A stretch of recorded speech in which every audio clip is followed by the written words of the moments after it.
So clearly the reason we're all here is we had a pretty severe, high-end severe thunderstorm impacted York County Saturday afternoon. We conducted a storm survey, so I came up here to do that today. And before I get too much into it, I want to thank York County Emergency Management for working with me and taking me to some of the places that had the highest impact. So I appreciate that very much. I have good partnership there. So here's real quickly what I found. Generally, from the York to Rock Hill area, along that general swath, a swath of about 60 to 90 mile per hour winds. More of it was probably 60 to 70, but probably a few places that peaked out in the 80 to 90 mile per hour winds. Of course, you've probably been out there. There are numerous trees down. There are cases where some of the trees hit homes or power lines, took down power poles, things like that. So, pretty impactful to the community. So a swath of those winds, 60 to 90. Second, evidence of very large hail. I think that's very surprising to anyone. We did get reports of 4-inch diameter hail, but we cannot confirm that. Okay, it may very well have been the case, but I have not seen a 4-inch diameter. We see evidence of certainly 2-3-inch type hail. Certainly possible it could have been larger. So I can't really make any statement about exactly what the hail size was, but we know it was very large. What I think was most impressive with this storm and most impactful was the combination of the wind and the hail together. Quite often you don't see that, but as you've probably been on scene, there is a number of places where the siding is stripped off of homes, indicating, and it's only on one side of the home, more basically, so it's a pretty high impact, pretty high velocity hail being blown sideways into the home. So that's the kind of thing you don't see very often, particularly in the southeast. You might see it a little more frequently in the plain states, some of the larger hail, but even there I think it's fairly rare. So that was particularly impressive. Did not see any evidence of a tornado. All damage was laid out from northwest to southeast, which is the direction that the storm was moving, so it would have been associated with a downburst and winds going in a straight line from northwest to southeast. So we saw lots of evidence of that. And the damage was also, with a tornado, you're generally going to see narrow, focused damage. With this, it was kind of scattered within a swath, if that makes sense. So that indicated straight line winds. A severe thunderstorm warning was in effect at the time that the storm impacted this area. And severe thunderstorm warnings are issued for large hail and damaging winds. So that's, while this is on the higher end of a severe thunderstorm, that is what a severe thunderstorm is designed to do. So the message I would like to send is encourage everyone to take severe thunderstorm warning seriously. Not every severe thunderstorm warning is of this magnitude and intensity, but this is the type damage that can occur with a severe thunderstorm. It does not take a tornado to cause significant damage. And final, before I take any questions, is you've heard in some cases that people had selected to only get tornado warning and not a severe thunderstorm warning with an app or a service. We encourage people to consider receiving the severe thunderstorm warnings as well because of events like this. So with that, I'll take any questions. How soon before the storm did you actually issue the warning? How soon before? Okay, so there was the storm kind of came out of North Carolina up by Cleveland County, and then it came down through Cherokee County in the vicinity of Gaffney, a little bit north there, through York into here. So we had warnings out along that. There was a warning that came into the York area and a second warning that went into the Rock Hill area. So honestly, I can't give you an exact number, but there was a warning out ahead of time. I can get you an exact answer if you like, but 10 minutes, 15, something like that. I should know the answer, but there was a warning out for sure. Okay. You mentioned this was unusual, the way the hail and wind combined. I guess if you can explain, does the hail just normally just kind of drop on its own? Sure. Yeah, so I can take a little bit more of an explanation of what this type of storm was. So a downburst tends to happen. So let me back up. So what happened is there was a tremendous amount of ice in this storm, I believe a bit more than we anticipated. But when ice starts to form and it starts to melt, it cools off the environment. This is high up in the atmosphere, and then that's what can create the downwind that comes down so strong. So the combination of those two things are what created what happened. So that was essentially occurring in a repetitive process from basically back toward north of Gaffney all the way across here, and really went further south and east toward the coast with this storm. And so you were getting a kind of repetitive downburst of hail and wind that seemed to maximize at its worst point around Rock Hill, at least on the south side of Rock Hill. It seems from the damage that we looked at and where the siding was damaged with the larger hail that it kind of what we call collapsed a bit there. Although it wasn't a complete collapse, it continued on. But that was where it seemed to be the worst of it was. I hope I answered your question there. So that's a process with a downburst that is known to happen. It's just not as frequent as, say, a more moist, like water coming down real strongly. We get more in the June, July time frame. This spring you can get these icy storms that collapse essentially from their own weight and come crashing to the ground. Okay. You talk about the people maybe not having the right preferences set for getting a warning, so maybe they missed out on some stuff. Anything Sure. you're recommending that people kind of do now in order to make sure they're getting all the most up-to-date information on when these storms are coming? Sure, there's a whole bunch of different services, so it's hard to speak to any particular one, but usually there's a settings, and then settings might say, let me know if there's a tornado warning, or you can choose severe thunderstorm warning as well. So in some cases, people may have turned that off, is what we're at least suggesting might be happening. And to go back to whatever service you have or whatever sign up that you went through and see if it's clicked on or off. And certainly there can be a case where, hey, I don't want to get a lower end severe, but there's hard to differentiate between the two. So, yes. Was there any thought of going with the destructive tags that the WIA would have been? Yeah, that's a good question. I know we went with the considerable tag, and winds at about 70 miles an hour and 2.5-inch hail was the highest that we went. So I think it was under consideration. That's one of the things that is very difficult. So let me back up and give a little explanation. He knows more about this, maybe some of you don't know. Within a severe thunderstorm warning, we try to put what we call tags in there. And so a kind of base severe thunderstorm warning might have 60-mile-an-hour winds and 1-inch diameter hail. It's kind of a low-end type severe thunderstorm warning. And that's what most type storms are, something like that. In this case, it started with that maybe back to the west, and then as it continued to grow and become stronger, the tags in it were bumped up to, at a peak, 2.5-inch diameter hail and 70-mile-an-hour winds. Now, I'll be the first to admit that didn't quite highlight exactly how strong this was. As a meteorologist in the office, you don't really know exactly what's going on underneath it. It's hailing very large. The winds are blowing exactly what you're getting. But we try to forecast that. So I believe, to answer your question, yes, it was under consideration. It's a difficult thing to do, to really pull that alarm and say, this is catastrophic type event. And so I think it was under consideration. In the end, it wasn't done. Maybe it should have, yeah, but. Yes? You mentioned it was rather scattered just because of the very nature of the storm. Just how scattered was it, as far as not necessarily the path, but I mean, how big of a space are we talking about as far as mileage is concerned? Okay, well, what York County had put together was a kind of a swath of the damage, and it was highlighted by a box. And so we went to a number of places within that. And within that, I say it was scattered. I want to always compare it to a tornado, where within a tornado you have, it doesn't mean there's complete destruction, I don't want to say that, but it's a pretty defined area most of the time of here's damage and then there's no damage. So within that broader 2-mile wide, or roughly, don't take that exact, but something like that, swath, you could ride along there and there'd be some trees down and then maybe a gap for a little bit and then a few more trees down, and so you could do that going across it and along it. And so there's just kind of a scattering of damage.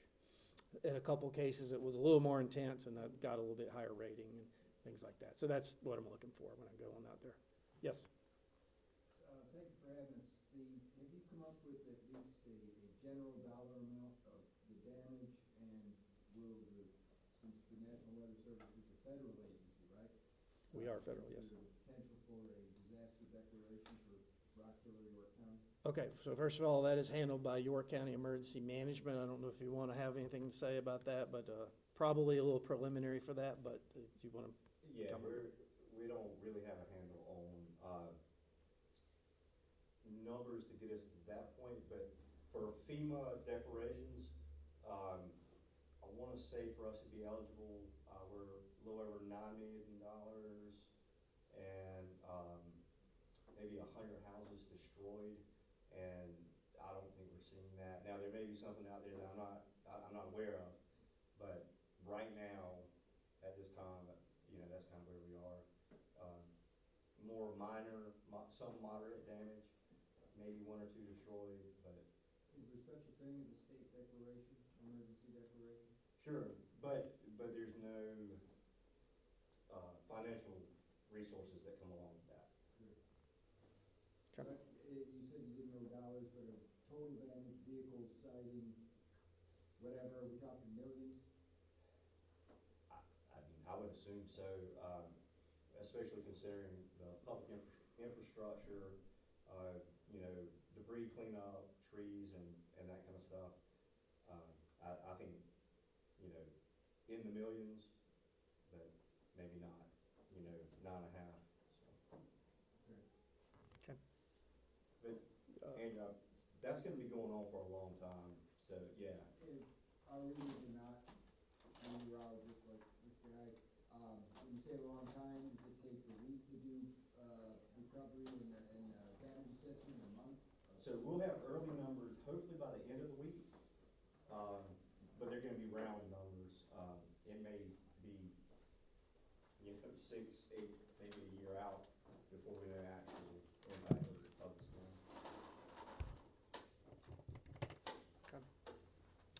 For any other question? You had one? Yeah, I was just curious, are there any after effects of this storm that you're looking at? I know it's pretty bad, obviously it's a little chilly today. Is that something that could have been caused by this severe weather? No, so it's chilly, and I live in Greenville. It's chilly over there today too. We didn't get a storm, so that's more of a large scale weather phenomenon than anything related to what's going on here. So, yes, sir.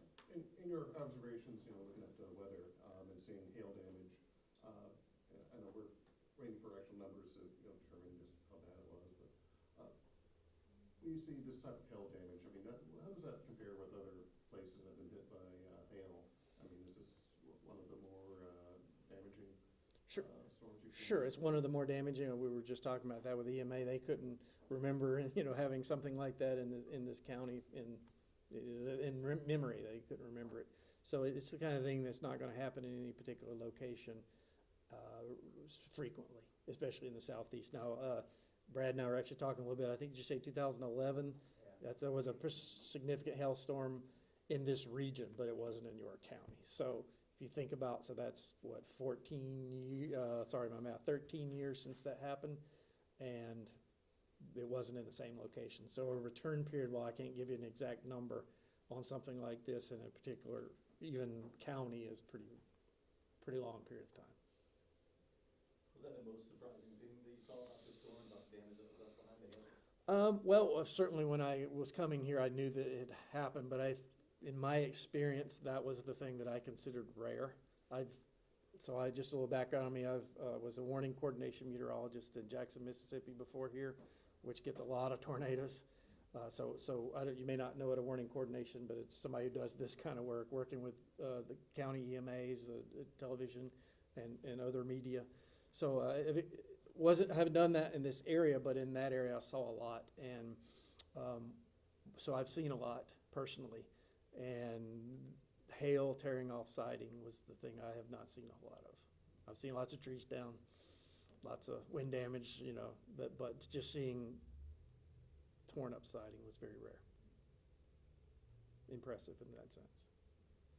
Does that make it more surprising that there was no tornado? No, we weren't surprised. If you look at what was going on the radar, there was what was called a supercell. And the supercell is rotating. The whole cell is rotating, but we did not have indications at low levels that there was a what we call a gate-to-gate or something going this way and that way very close to it. So while we knew there was a broader rotation that can create very large hail and damaging straight line winds. We didn't see any indication of a tornado. And we had, several radars looking at it, pretty good coverage area. So, yes, sir. Well, just one last question. Does the topography make a difference, or did it make a difference in why it landed where it, or it landed is the wrong? Yeah, where it occurred. Why it hit where it hit, was it because there is a flat or not flat stretch between York and Rock Hill, or is there something there or not there that caused it to do that? I think, as I answered this question earlier, I think it's really more driven by larger scale features in the weather. You can get terrain, particularly like in the mountains in western North Carolina, terrain can influence where storms develop, where there's flooding or just initiation of storms.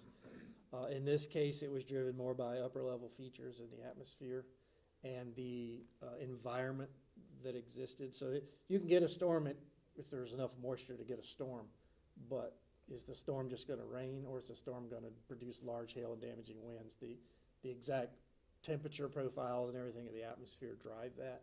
And so I think that had a lot more to do with it than any local influence. Yes? And forgive me if you already mentioned this. No I problem. know you said you didn't find 4-inch hail evidence. What was the highest or the largest hail evidence you saw? I can't really say because it's all melted. Well, I shouldn't say it's all melted. We actually found some that wasn't melted, but it's anything that's out there is smaller than it was. So we actually found something still out there.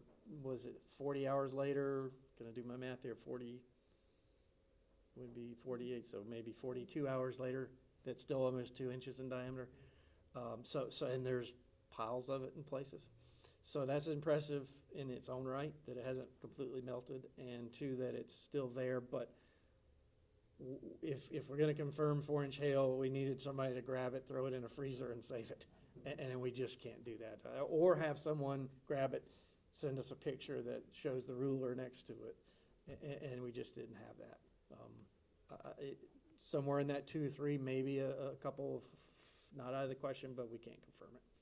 We did see, if you hold just a second, for any of you that are meteorologists, we saw 80 dBZs with this storm at about 20 to 25,000 feet, which is a reflection of the power return from the radar. So if it's a small raindrop, small power return. If it's a large piece of ice, 80 dBZ type is what you're getting return. You get tremendous power return. So that would be, it wouldn't be out of the question to have something that large. We just can't confirm it. So I'm sorry, there was a couple over here. Yes? I apologize, you said it initially in your open. Sure. Are you giving it a name or just calling it a storm? I know you said downburst a couple times. I know macro burst was thrown out. Is there an official name for what exactly? So downburst is a general term, Right. and then you apply macro or micro to it. Was it on a pretty small scale or a larger scale? I believe this could be considered a macro burst in the sense that it was a larger area. It wasn't. So in the summertime, sometimes a storm blows up, drops some wind, maybe in a half square mile area or something very localized. That would be more of a microburst, downburst. Macro would be on a larger scale. So that's what I would give it. Give a title, I would give it. So, what else?